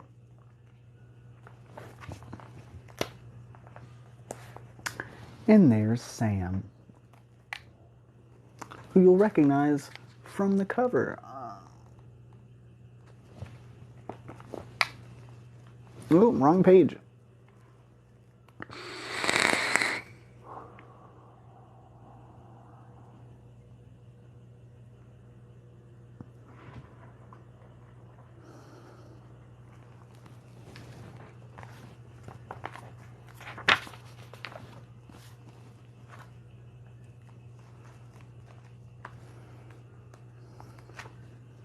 And that is where we'll stop. We don't have very much longer with chapter 10. But I did want you to meet Sam and Esme, because that's kind of where the cover comes from. And also, it's probably my favorite Enoch moment of all of the Enoch moments. Because he is human for like half a second. And everybody pays for it. He acts like a human one time and then immediately alerts everyone to their area. Nice joke, Swiftblood.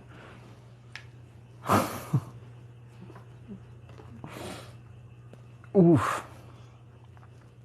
And we will pick up there, and then that way, that'll completely, because there's only a few pages left in that one, so we'll be able to squeeze them in with the next chapter. So yeah, that'll work out.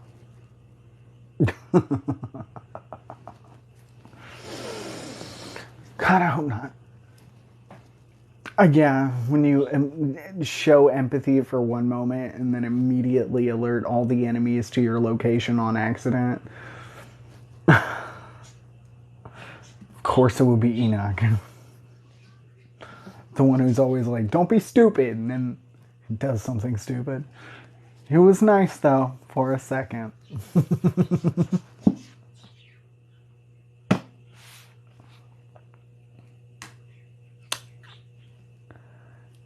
We're going to do cat facts before we get out of here, because we have less than 10 minutes. I wanted to get as much through chapter 10 as possible, and we did. He's never going to do a nice thing again. Yeah, to be fair, Jacob did mention it, but everybody was in a panic, so, like, you wouldn't retain that, especially if it's, like, an ability that's just been kind of instinctual for you your entire life, and then someone told you it's, like, a signal flare, you know? Like, you kind of would not retain that immediately. Everybody was running. It was panic. In Enoch's defense, he probably just immediately forgot that that was said. They were all running away. But yeah, it does something nice, and then immediately it goes to bite them all in the ass.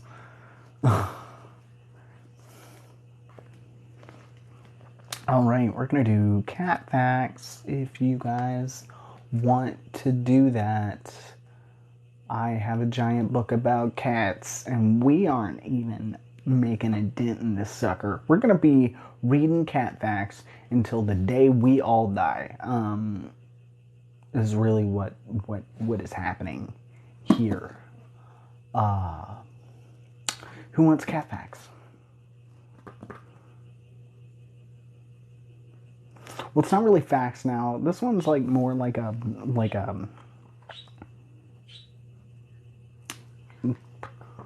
an opinion piece. This whole section is weird. Anyway, it's about finding the right cat. Nobody really owns a cat, a countryman once said.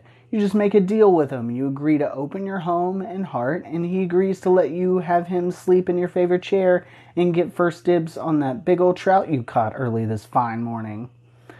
Well, it's easier to humor someone when they say things like that, so let's just say, for the sake of argument, or to avoid one, that he's right. Maybe you can't really own a cat, but the real question is, what's the best way to go about getting one? There's certainly no danger of a cat shortage. There are plenty of cats to go around and then some. In most parts of the country, you could probably just open your front door at sunup and a cat would probably walk in before you finish breakfast. Heck, there are some city neighborhoods where you can't spit without hitting a stray cat. Not that either one of those activities is recommended, mind you. Getting a cat isn't like getting a lawnmower or a hairdryer. They don't come with guarantees. Each one is going to be different, which means unique joys and problems come with every cat. Still, sources for cats should help you make a decision. Although the sources can't promise the cat will never get sick, they can take steps to give the cat the best possible chance of staying well. Sources for finding the right cat for you include, and I'm going to list them, but we're going to go through these each sections separately. Friends and neighbors, animal shelters, breeders, and strays, which is kind of a hot topic on TikTok right now. And I'll give you the tea when we get to it, but like there was a content creator war between cats. I follow a lot of cat creators that put the cats on TikTok. Anyway, but like there was like this whole argument of like breeders coming into comments and like being like, oh, rescuers think they're so great, so much better than the rest of us. And like and everybody was kind of like, what are you talking about? And then other people are like, breeding is unconscionable. And then it started like this nonsense debate. And like there were cat content creators that were just like, I just wanted to film a video with my cat in it. And I mentioned that I got the cat from a shelter. I did not mean for this to occur. And then it's been like a whole thing. Anyway, sorry, I follow a lot of cat content creators. Anyway, but we'll start going through those next time one by one. I've always ended up getting a shelter cat, and I don't think I'm better than anybody else for that. That's just always been circumstances. Or I found a cat that was just a stray cat, and then I was like, you're coming home with me. I don't care. Dude, people keep making problems where there are no problems and then being like, we have a problem. And you're like, was there a problem before this? I didn't even realize there was a problem. You're making a mountain out of a molehill right now. BMO was up a tree on a farm. That was my favorite comment that I've never gotten about anything. Hooray for BMO. That's adorable. Yeah, like all of mine have either been someone being like, you want this cat? And I'm like, what the fuck do you think? Of course I want the fucking cat. Bring the cat to me. What the fuck you mean? Or just finding a cat. We got Pawn from a shelter. Pawn was from a shelter, and she was an adult cat, and we were like, we should take this adult black cat before some asshole comes along. And it was like, black cats, blah, blah, blah. And, you know, we knew she probably wasn't going to get adopted. And I do that with a lot. My first cat, Milo, was a shelter cat that was too old. you know, too old for, because people want a little kitten, and that's adorable and good in its own way and can be good for certain circumstances. But a lot of people don't go into a shelter looking for an old cat. And my first cat, his name was Milo, and I got him from a shelter because he was old and kind of spicy. And so I got him because I was afraid no one would want him, and he seemed lonely. So I took him home, and he loved me. He was a little spicy for about 5 minutes. And then, you know, if you know how to treat a spicy cat, they're not going to be spicy for that long. Spicy was 4. Yeah, that's an adult cat at that point. We have about 4 at work right now. Yeah, I think fostering is really great. If I didn't have so many fucking animals in this house, and like a lot of cats don't respond well to like dogs or like other, you know, pets that are already, you know, pretty docile. So I was like, as long as we have Scout, this big giant dog, it's gonna terrify small, terrified kittens. No, but Dave's brother also fosters kittens, and so we get cat content on the daily.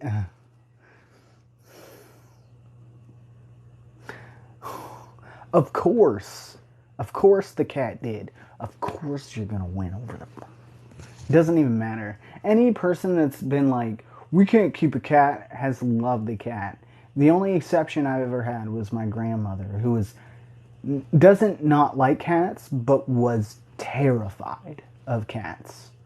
Like, actively afraid of them, and never budged on it.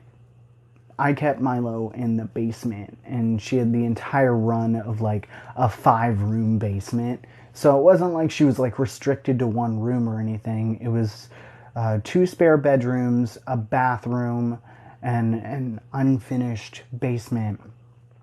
And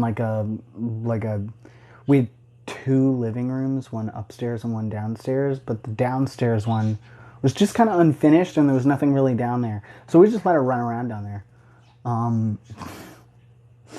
And my grandmother never went downstairs. She was like, I can't go down there. There's a cat down there. That cat's gonna scalp me. That was her fear, is that the cat was gonna jump on her head and rip all of her hair out.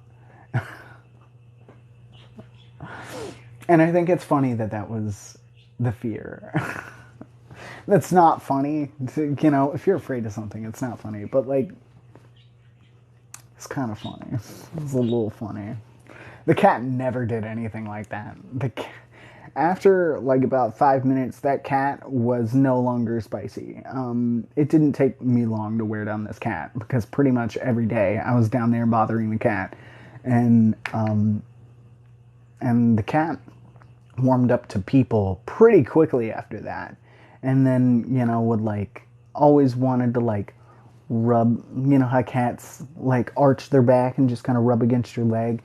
Every single time my grandmother did have to go downstairs, she would always like try and run down the stairs, but we had it blocked off with a baby gate. So every time she would put one leg down on the other side of the baby gate, the cat would like arch up against her leg, and my grandmother would flip out. So, never budged on the cat. But anybody who's just like, we can't have a cat, you can win them over. You leave them alone with that cat for like an hour, and they're gonna be good. Every person I've lived with who was like, we can't have a cat, I don't like cats, I don't want a cat, loved the cat within a day. Like, it took almost no time. I was like, well, cat's gonna be in this apartment. And then eventually they were like, who's a good kitty? And I'm like, yeah, bitch. Fucking knew it. Fucking knew you had it in you. Knew we'd get there eventually. Watch me.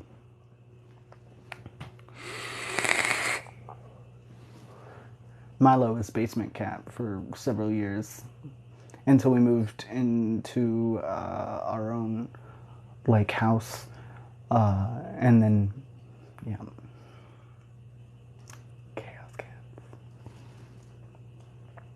Get the cats, is what I'm saying.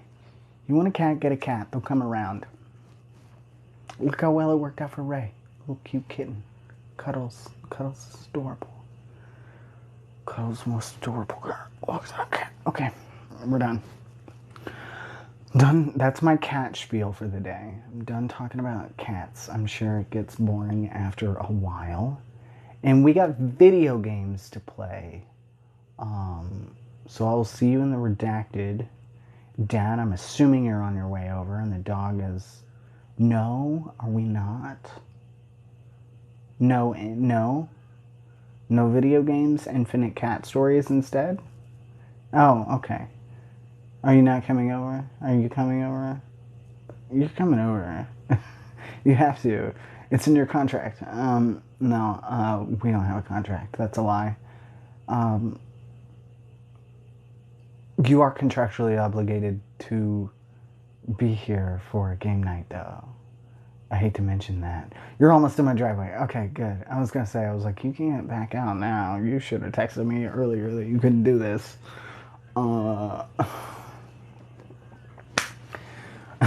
I play video games while talking about cats. While my cat purrs loudly in the microphone, probably. No. I will see you guys in the redacted. We're going to play some video games, maybe talk about cats, depending on how things go. So I'll see you in a few minutes.